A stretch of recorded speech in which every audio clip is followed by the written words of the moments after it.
Assalamualaikum warahmatullahi wabarakatuh. Alhamdulillahirabbil alamin. Qala Allah Ta'ala fi kitabihil karim, a'udzubillahi minasyaitonir rajim. Laqad khalaqnal insana fi ahsani taqwim, tsumma radatnahu asfala safilin. Ilal ladzina amanu wa amilus sholihat. Wassalatu wassalamu ala nabiyina Muhammadin wa ala alihi wa ashabihi wa ummatihi ajmain. Sahabat sekalian, alhamdulillah kita berjumpa lagi di program Jejak Langkah episode yang ke-16. Hari ini kita akan melanjutkan kajian kita yang sangat menarik tentang Mekah versus Petra yang sudah kita mulai di episode yang lalu, episode ke-15, di mana kajian ini kita lakukan berseri untuk menanggapi berbagai macam video dan buku yang menggugat keberadaan kota suci umat Islam. Katanya kota suci pertama umat Islam itu bukan yang berada di Mekah sekarang ini, melainkan berada di Petra. Ya, jadi kajian yang sangat menarik yang harus kita klarifikasi karena ini sangat menyudutkan dan mengganggu ya sebagian dari kalangan umat Islam. Maka sahabat sekalian, di episode yang kedua ini kita akan melanjutkan dengan berfokus kepada salah satu dari argumentasi mereka, yaitu yang menyebut atau mempermasalahkan tentang lembah Baka. Mereka mengatakan di dalam Al-Quran dikatakan bahwa Baitullah, ya Ka'bah, Baitullah itu berada di Bakah. Kemudian ditafsiri sebagai Bakah itu berada di Mekah. Nah, mereka membantah itu, melakukan kajian tandingan katanya secara ilmiah dan secara data-data sejarah, bahwa Bakah itu bukan berada di Mekah, melainkan berada di Petra. Dari mana kajian itu atau kesimpulan itu mereka dapatkan? Nah, mereka melakukan kajian katanya berdasar informasi dari Alkitab, yaitu kitab Nasrani, dan berdasarkan data-data sejarah. Oke, sahabat sekalian, tentang lembah Baka ini di dalam kitab suci itu muncul di dalam dua kitab suci, yaitu kitab suci Nasrani atau Alkitab dan kitab suci Muslim atau Islam, yaitu Al-Quran Al-Karim. Dan Gibson yang mengarang sebuah buku berjudul Early Islamic Qiblah itu menyandarkan kajiannya, ya kajian ilmiahnya katanya berdasar definisi-definisi yang muncul di dalam kitab suci Nasrani, yaitu Alkitab, dan kemudian juga melakukan kajian terhadap Al-Quran. Terus ditambahkan sama dia, dicocokkan katanya dengan data-data sejarah. Oke, sahabat sekalian, kita mulai dari apa yang diinformasikan oleh Alkitab. Di mana di dalam Alkitab disampaikan tentang lembah Baka itu, salah satunya yang kemudian kita bisa menarik kesimpulan definisi dari lembah Baka itu apa dan di mana, itu berada di dalam Mazmur 84. Bunyinya begini: alangkah menyenangkan tempat kediamanmu, ya Allah yang Maha Kuasa. Hatiku sangat merindukan rumahmu. Jiwa ragaku bersorak bagi Allah yang hidup. Bahkan burung pipit mendapat rumah dan burung layang-layang sebuah sarang, tempat mereka menaruh anaknya di dekat misbahmu. Ya Tuhan yang Maha Kuasa, Rajaku dan Allahku. Sungguh bahagia orang yang tinggal di rumahmu dan menyanyikan pujian bagimu selalu. Bahagialah orang yang mendapat kekuatan daripadamu dan yang berhasrat mengadakan ziarah ke Gunung Sion. Sementara mereka berjalan melalui lembah Baka, tempat itu mereka ubah menjadi mata air. Hujan pertama melimpahinya dengan berkat. Kekuatan mereka semakin bertambah waktu berjalan ke Sion, ke tempat Allah segala dewata menampakkan diri. Mazmur 84 ini dijadikan salah satu rujukan, salah satu sumber kajian oleh Dan Gibson maupun video yang berjudul Kota Suci itu. Rentetan cerita di dalam Mazmur 84 ini secara intinya mengatakan bahwa ada peziarah yang mau berziarah ke Bait Allah, Baitullah, di mana digambarkan Baitullah itu berada di Gunung Sion. Untuk mencapai Gunung Sion itu melewati sebuah lembah yang disebut sebagai Lembah Baka. Nah, rentetan ayat ini berada di Mazmur. Mazmur itu kalau dalam keimanan Islam adalah Zabur, yaitu ungkapan dan nyanyian, ya, lirik yang ditulis oleh Nabi Daud untuk memuji-muji Tuhannya.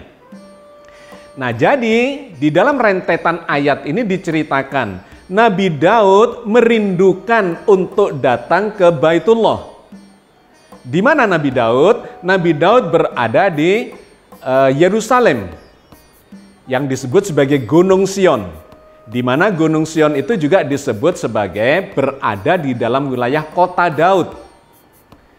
Ya, jadi di sini ada kejanggalan sebetulnya yang menarik, ya. Kita ingin sekedar melakukan klarifikasi pemahaman.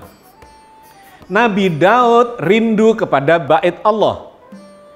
Untuk mencapai Bait Allah itu harus melewati lembah yang disebut sebagai Lembah Baka. Menariknya, Bait Allah itu oleh rentetan ayat ini diceritakan sebagai berada di Yerusalem. Apa kejanggalan yang muncul? Kalau kota suci itu berada di Yerusalem dan Nabi Daud berada di Yerusalem, bahkan di Gunung Sion di mana itu disebut sebagai kota Daud, maka menjadi janggal Nabi Daud merindukan Bait Allah yang ada di kota itu juga, yang ada di dekatnya. Ya, tetapi okelah, kita tidak ingin mencampuri tafsir dari ayat-ayat itu. Cuman kita melihat sebagai kejanggalan dikarenakan ini dijadikan rujukan, ya, nantinya ada kaitannya dengan Lembah Baka itu. Jadi kalau kita baca secara runtut, secara masuk akal, maka mestinya Lembah Baka itu bukan berada di Palestina, bukan berada di Yerusalem. Karena Yerusalem itu adalah tempat tinggalnya Nabi Daud. Nabi Daud merindukan untuk datang ke suatu tempat Baitullah yang jauh, di mana untuk mencapai ke sana harus melewati sebuah lembah yang disebut sebagai Lembah Baka. Ya, dalam pemahaman kita, maka Lembah Baka itu bukan berada di Palestina atau apalagi berada di Yerusalem, melainkan di sebuah tempat yang jauh. Itu yang pertama, ya, yang kita baca atau kita simpulkan ketika kita membaca rentetan informasi di dalam Mazmur 84 ini. Yang kedua, istilah Lembah Baka itu kemudian didefinisikan. Silahkan Anda membaca dictionary atau kamus terkait dengan Perjanjian Lama ini. Sebuah kamus yang namanya Old Testament Hebrew Lexical Dictionary. Kamus leksikal tentang kebahasaan dalam bahasa Ibrani yang terkait dengan Perjanjian Lama. Di sana kemudian didefinisikan apa itu Lembah Baka. Baka itu bermakna adalah to weep, bewail, cry, atau shed tears. Yang semua itu bermakna adalah ratapan, tangisan, meneteskan air mata. Jadi di dalam kamus mereka sendiri menjelaskan bahwa Lembah Baka itu adalah suatu tempat di mana di sana banyak orang menangis, banyak orang meratap, ya, meneteskan air mata, kaitannya dengan ziarah ke tempat suci itu. Ini dijadikan rujukan oleh mereka. Nah, di mana lembah itu? Ini yang kemudian memunculkan masalah. Karena di kalangan Nasrani digambarkan lembah itu berada di Palestina. Padahal dikatakan Nabi Daud itu merindukan untuk datang di sana dan menempuh atau membutuhkan jarak yang jauh untuk menempuh ke sana sehingga digambarkan melewati sebuah lembah dan seterusnya. Ini yang pertama. Nah, yang kedua, kata Lembah Baka atau Baka itu muncul di dalam kitab suci yang lain, yaitu Al-Quran Al-Karim. Di dalam Al-Quran Al-Karim diceritakan itu oleh Allah di dalam surat Ali Imran ayat 96. Inna awwala baiti wudi'a lin-nasi lalladzi bibakkata mubaraka wa hudan lil alamin. Sesungguhnya rumah yang mula-mula dibangun untuk tempat peribadatan bagi manusia ialah Baitullah yang di Bakkah, yang diberkati dan menjadi petunjuk bagi semua manusia. Nah, dari dua sumber ini terjadilah perdebatan antara pemikir keislaman dengan pemikir kekristenan atau Nasrani. Terjadi saling klaim, sesungguhnya Bakkah yang di sana ada Baitullah itu berada di mana? Apakah di Palestina, di Yerusalem, ataukah di Makkah? Nah, kalangan pemikir Islam mengatakan yang dimaksudkan itu ya ada di Mekah yang sekarang ini. Bahkan kalau kemudian mengkaji apa yang disampaikan di Mazmur 84 tadi, itu mengarah kepada suatu tempat di luar Yerusalem di mana Nabi Daud merindukan untuk datang ke Baitullah itu.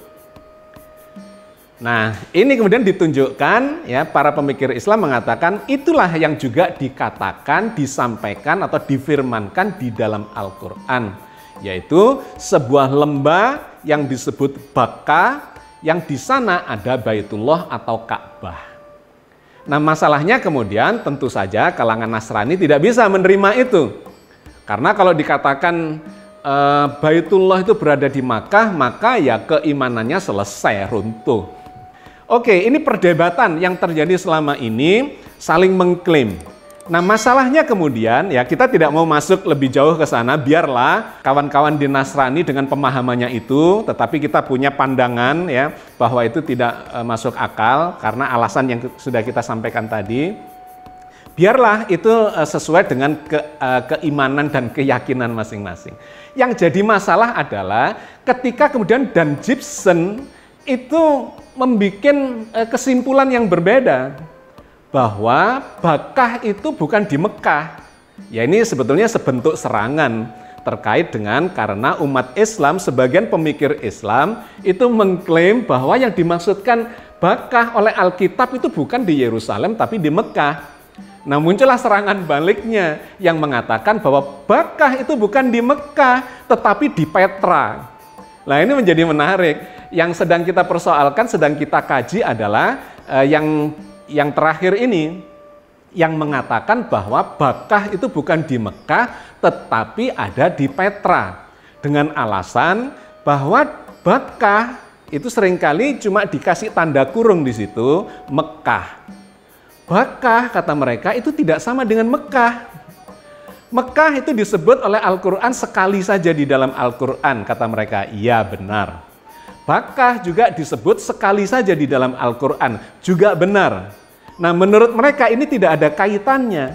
Bakkah dan Mekah itu berbeda. Mekah itu yang sekarang sering ya Mekah yang ada di Arab Saudi itu, tetapi Bakkah itu adalah sebuah lembah yang di sana ada bait Allah dan itu tempatnya subur, ada mata air dan sebagainya, ada dinding kota, kemudian menjadi tempat ziarah sejak zaman dulu, dan itu adalah lembah ratapan dan seterusnya, yang kemudian oleh Dan Gibson itu diidentifikasikan sebagai kota Petra, bukan Mekah, dikarenakan Mekah itu tidak subur. Mekah itu bukan pusat perdagangan, Mekah itu segala macam yang sudah kita bahas di episode yang lalu. Nah, itulah yang kemudian menjadi masalah dikarenakan Dan Gibson itu mengklaim bahwa ini didasarkan pada kajian ilmiah.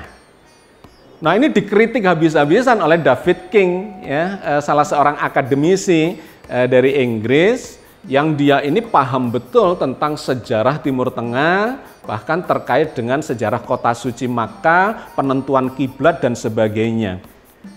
David King mengkritik Dan Gibson sebagai melakukan penyimpangan di dalam metodologi ilmiahnya. Ya, bahwa apa yang dia lakukan itu sesungguhnya adalah kesimpulan yang fatal, rekonstruksi sejarah yang fatal. Di mana kefatalannya?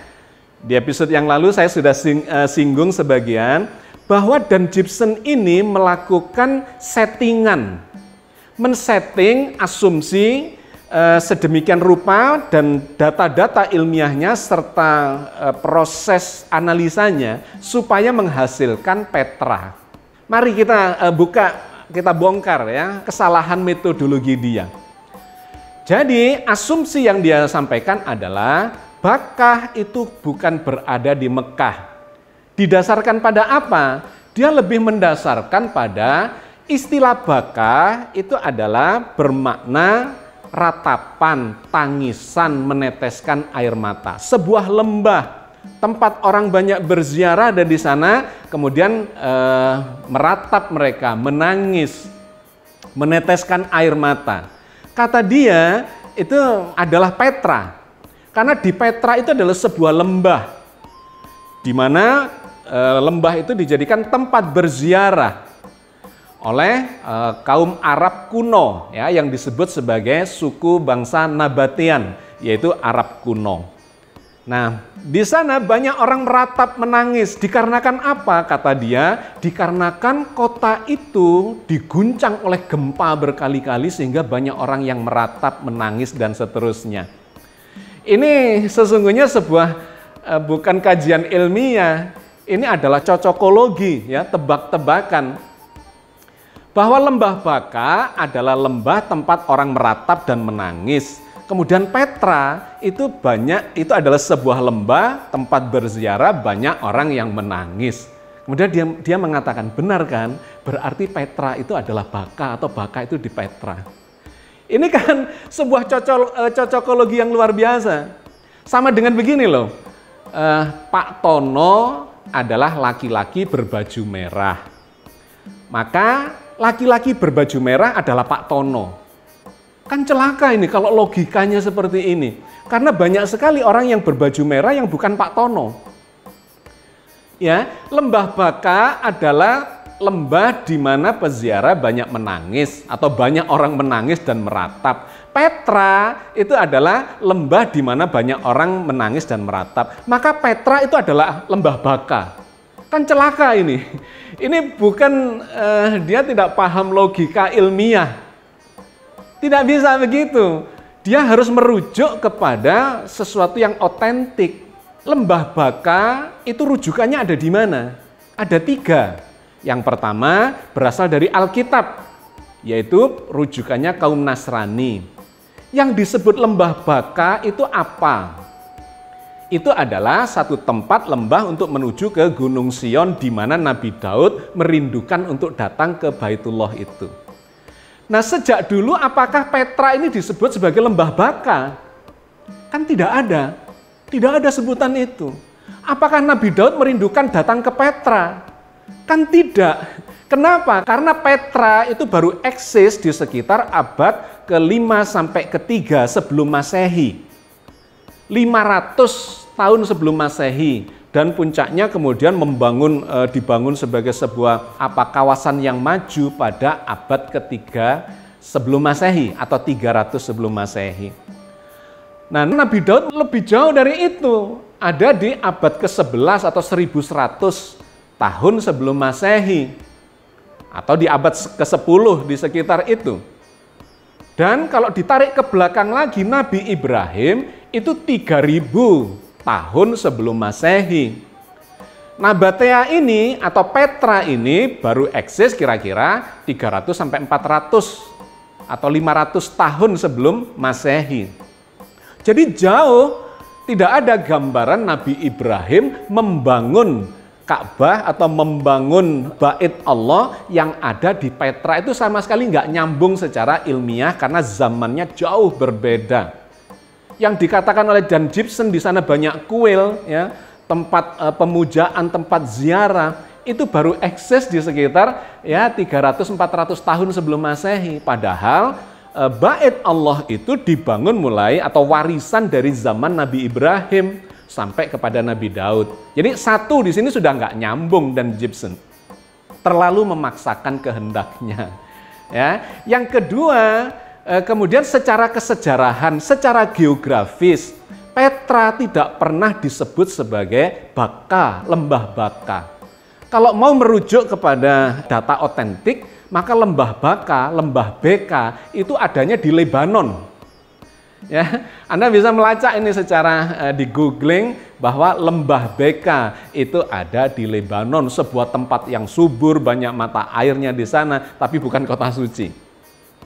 Yang ketiga adalah yang ada di dalam Al-Quran Al-Karim, yang didefinisikan di sana secara jelas apa itu yang dimaksud sebagai bakah itu, ya, yang nanti kita jadikan sebagai kesimpulan penutupnya. Saya cuma ingin mengatakan bahwa Dan Gibson ini melakukan penyimpangan metodologi ilmiah dengan main tebak-tebakan. Karena lembah Baka adalah tempat suci di mana bentuknya lembah dan kemudian banyak orang menangis dan kemudian Petra itu adalah seperti itu, maka dia mengatakan lembah Baka identik dengan Petra. Nah, ini yang keliru besar, seperti tadi saya katakan bahwa Pak Tono itu laki-laki berbaju merah, maka laki-laki baju merah itu pasti Pak Tono. Salah besar.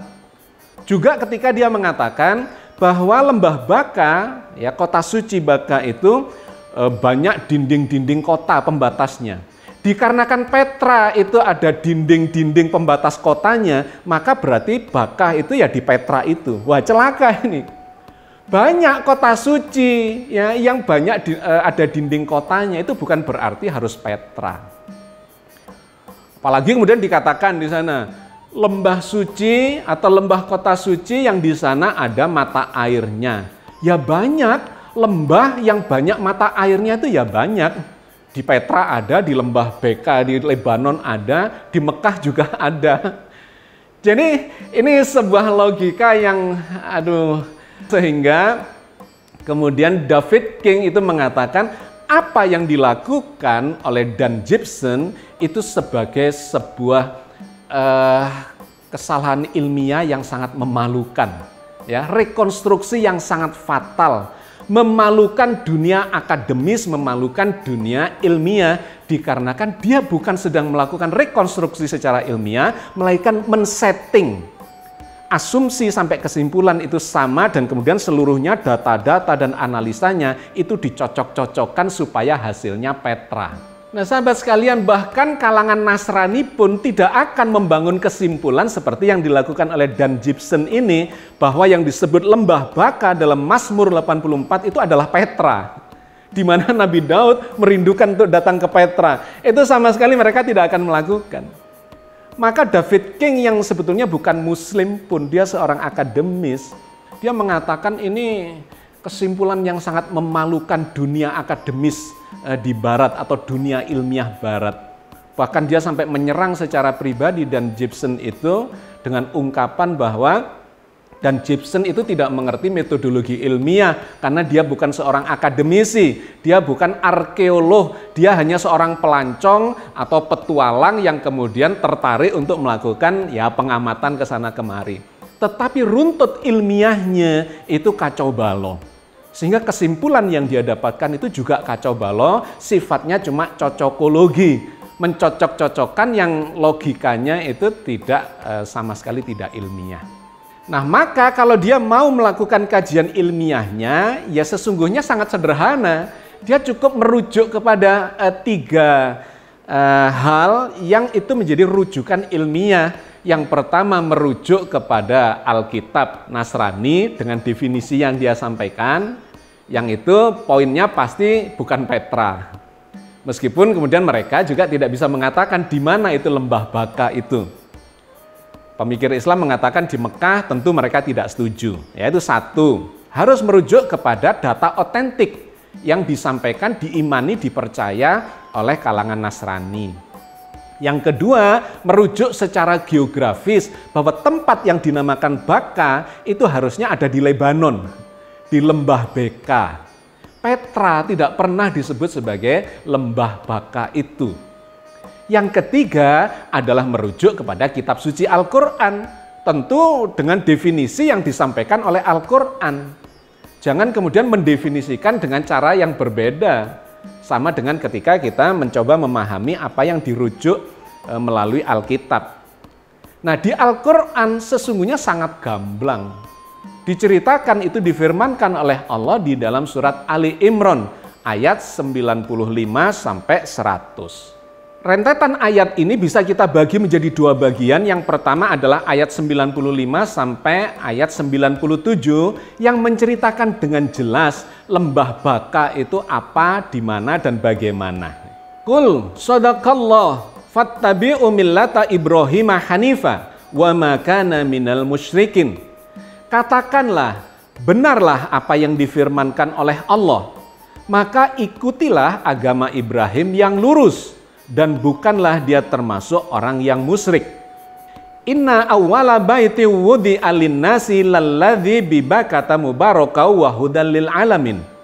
Sesungguhnya rumah yang mula-mula dibangun untuk tempat beribadat manusia adalah Baitullah yang di Bakkah, yang diberkati dan menjadi petunjuk bagi semua manusia. Fihi ayatum bayyinatum maqamu Ibrahim wa man dakhalahu kana amina walillahi 'alan nasi hajjul baiti man istata'a ilaihi sabila wa man kafara fa innallaha ghaniyun 'anil alamin. Padanya terdapat tanda-tanda yang nyata, di antaranya makom Ibrahim. Barang siapa memasukinya, Baitullah itu, menjadi amanlah dia. Mengerjakan haji adalah kewajiban manusia terhadap Allah, yaitu bagi orang-orang yang sanggup mengadakan perjalanan ke Baitullah. Barang siapa mengingkari kewajiban haji, maka sesungguhnya Allah Maha Kaya, tidak memerlukan sesuatu dari alam semesta. 3 ayat ini memberikan gambaran yang sangat gamblang kepada kita. Yang pertama, bahwa Baitullah itu dibangun oleh Nabi Ibrahim, dan Nabi Ibrahim itu bukan orang yang musyrik. Artinya Baitullah itu bukan kuil yang berisi pemujaan-pemujaan paganistik, di dalamnya ada patung-patung, dewa-dewi sesembahan, pasti bukan. Karena itulah yang dilakukan Nabi Ibrahim pada zaman beliau masih kecil, ya, di kota Ur, dirusak semua itu patung-patung berhala itu. Jadi penegasan pertama dalam rentetan ayat ini, ayat 95 ini mengatakan Nabi Ibrahim itu seorang yang hanif, yang tidak mungkin membangun Baitullah untuk sesembahan dewa-dewi. Padahal di Petra itu kuil-kuilnya adalah kuil-kuil paganistik. Jadi ini sudah nggak nyambung satu. Kemudian di ayat 96 dikatakan Nabi Ibrahim membangun Baitullah itu, ya, untuk menjadi tempat peribadatan bagi manusia yang pasti tidak bersifat paganistik. Tempatnya di mana? Ada di Bakkah. Nah, penjelasannya Bakkah itu ada di mana atau tanda-tandanya seperti apa? Silahkan dibaca ayat berikutnya tadi, di 97. Di sana dikatakan ada tanda-tanda yang sangat nyata di situ, yaitu makom Ibrahim. Sebuah Baitullah yang di tempat itu ada tanda-tanda nyatanya, yaitu makom Ibrahim. Di mana itu? Ya di Makkah. Kalau di Petra itu nggak ada makom Ibrahimnya itu. Ada bentuk Ka'bah yang di situ ada makom Ibrahim. Sebuah lembah, digambarkan lagi kalau ini didefinisikan, Bakkah itu di dalam bahasa Arab pun bermakna menangis, ya, sama dengan yang didefinisikan oleh dictionary dari Old Testament tadi, dari Perjanjian Lama. Karena ternyata itu secara linguistik memiliki kesamaan akar kata. Di sana banyak orang menangis pada saat berziarah. Juga digambarkan ada mata air, ya, yang mengalir. Apa itu? Zam-zam. Jadi sahabat sekalian, sesungguhnya Al-Quran dengan sangat jelas itu mendefinisikan Bakkah, Baitullah itu adalah sebuah lembah di mana di sana ada tanda-tandanya yang sangat jelas, yaitu makom Ibrahim. Kemudian ada kaitannya dengan sumur Zam-zam sebagai sumber mata air di tempat itu. Jadi ketika kita merujuk kepada Al-Quran, maka sesungguhnya sangat sederhana penjelasannya. Jangan ditarik kemana-mana main tebak-tebakan di mana Bakkah itu. Kan ada di sebuah lembah yang bla bla bla bla. Nah, kemudian dikatakanlah itu Petra. Padahal lembah semacam itu kalau mau ditarik-tarik ya di mana-mana bisa terjadi. Jadi ini yang saya sebut sebagai cocokologi dan sebuah pemaksaan kesimpulan terhadap suatu proses metodologi ilmiah yang tidak proper, yang tidak cukup baik ya. Bahwa Bakkah itu kemudian dibedakan dengan Mekah, ya iya, karena Bakkah itu menunjuk pada lembah. Lembah yang sekarang ini dikenal di Mekah itu sebagai Wadi Ibrahim. Lembah Ibrahim karena Ibrahimlah yang memulai munculnya kehidupan di tempat itu karena dulunya kering kerontang kosong. Wadi Ibrahim itu sebuah lembah. Luasnya cuma sekitar 3 km persegi. 1,5 panjangnya dikalikan 2 km ya, kira-kira 3 km persegi. Sedangkan kota Makkah itu luasnya 1.200 km persegi. Jadi memang beda Bakkah dengan Makkah. Bakkah itu nama lembah, sedangkan Mekah itu nama kota di mana lembah Bakkah itu berada. Jadi sebetulnya tidak masalah informasi yang ada di dalam Al-Quran itu begitu gamblangnya, begitu jelasnya. Tetapi kemudian dikaburkan dengan kajian yang seakan-akan ilmiah oleh Dan Gibson dan kemudian dimanfaatkan oleh kalangan misionaris untuk menyerang umat Islam ya, bahwa Mekah itu bukan kota suci yang sesungguhnya melainkan ada di Petra. Itu sama sekali tidak ada pijakan ilmiahnya. Nah, maka Allah berfirman di dalam rentetan ayat berikutnya dari surat Ali Imran tadi, mengingatkan kepada kalangan Nasrani, janganlah kemudian berbohong, jangan kemudian menghalang-halangi umat Islam yang ingin beriman hanya kepada Allah semata. Di surat Ali Imran ayat 98-100, Allah berfirman tentang itu. Qul ya ahlal kitabi lima takfuruna bi ayatillahi wallahu syahidun ala ma ta'malun. Katakanlah, hei ahli kitab, mengapa kamu ingkari ayat-ayat Allah padahal Allah Maha menyaksikan apa yang kamu kerjakan? Qul ya ahlal kitabi lima tasudduna an sabilillahi man amana tabghunaha iwajaw wa antum syuhada wa mallahu bighafilin amma ta'malun. Katakanlah, hei ahli kitab, mengapa kamu menghalang-halangi dari jalan Allah orang-orang yang telah beriman? Kamu menghendakinya menjadi bengkok, padahal kamu menyaksikan Allah sekali-kali tidak lalai dari apa yang kamu kerjakan. Ya ayyuhalladzina amanu in tuti'u fariqam minalladzina utul kitaba yaruddukum ba'da imanikum kafirin. Wahai orang-orang yang beriman, jika kamu mengikuti sebagian dari orang-orang yang diberi Alkitab, niscaya mereka akan mengembalikan kamu menjadi orang kafir sesudah kamu beriman. Jadi luar biasa rentetan ayat ini. Di 3 ayat pertama memberikan bukti yang sangat jelas, sangat gamblang dan sederhana bahwa Bakkah itu ya berada di kota Mekah yang sekarang ini. Dan kemudian di ayat berikutnya menasehati, mengingatkan orang-orang ahli kitab. Sudahlah, jangan berbohong, jangan menghalangi orang-orang yang pingin beriman hanya pingin mengabdi di jalan Allah. Ya, dan kemudian Allah juga mengingatkan orang yang beriman, jangan percayai itu mereka yang memang punya niatan-niatan tidak baik, ingin membuat bengkok keimanan kita, menyesatkan dan seterusnya. Kalau kalian, wahai orang beriman, mengikuti apa yang mereka sampaikan, niscaya kalian akan tersesat dan menjadi ingkar atau menjadi kafir juga. Oke, sahabat sekalian, saya kira saya cukupkan sampai di sini ya. Ini adalah salah satu atau sebagian dari kajian kita untuk membongkar tudingan bahwa Bakkah itu bukan berada di Mekah melainkan di Petra, yang kemudian kita mendapatkan kesimpulan bahwa ini bukan kajian ilmiah, ini hanya sekedar cocokologi yang dipaksakan supaya hasilnya itu ada di Petra. Oke, mudah-mudahan bermanfaat. Assalamualaikum warahmatullahi wabarakatuh.